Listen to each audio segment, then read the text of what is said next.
Hello সবাইকে, আজকে তুলসীতলায় প্রণাম করে বেরিয়ে পড়লাম পিসির বাড়ির উদ্দেশ্যে। কারণ স্কিনি যে মেয়েটাকে দেখছেন ও কথা, আজকে ওর বার্থডে।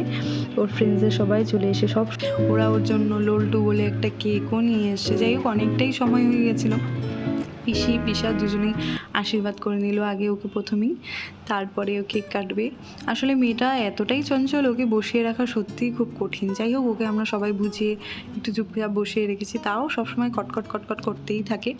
অবশেষে ও কেকটা কাটবে, তাও সবাইকে উপদেশ দিয়ে যাচ্ছে যে না এভাবে ভয় এভাবে কর।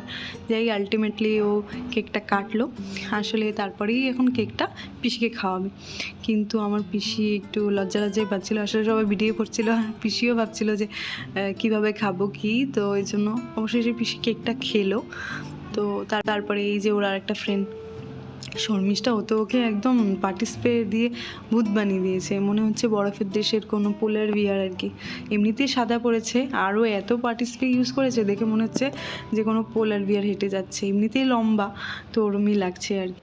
তারপর ওর ফ্রেন্ডসরা ওকে সবাই কেক খাইয়ে দিল, ও সবাইকে কেক খাইয়ে দিল।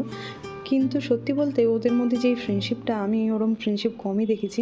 ওদের 6 জন ফ্রেন্ডসদের একটা গ্রুপ আছে, কয়েকজন অ্যাটেন্ডও করতে পারেনি, তাদেরকে আবার ভিডিও কলে কেক খাইয়ে দিচ্ছে। সাধারণত মেয়েদের মধ্যে এরকম ফ্রেন্ডশিপ দেখা যায় না এত বড় গ্রুপে, কিন্তু ওদের মধ্যে ওই বন্ডিংটা আছে। ওরা সবসময় চেষ্টা করে একে অপরের বার্থডে অ্যাটেন্ড করার এবং সুন্দরভাবে সেলিব্রেশন করার। এখানেও তাই করলো ওরা। তারপরে আমরা নান্দনিকে চলে গেলাম, ওখানেই সবাই মিলে ওয়েট করছি একটা স্পেশাল গেস্টের জন্য। দেখলেই বুঝতে পারবে কে স্পেশাল গেস্ট। আসলে স্পেশাল গেস্ট ঘুমিয়েছিল আর বৃষ্টির জন্য আটকে পড়েছে, আসতে পারেনি।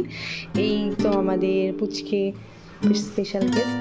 তারপর আমরা সবাই খেয়ে নিলাম আর এই বছরের মতো কথা বার্থডে সেলিব্রেশন শেষ হয়ে গেল। টাটা।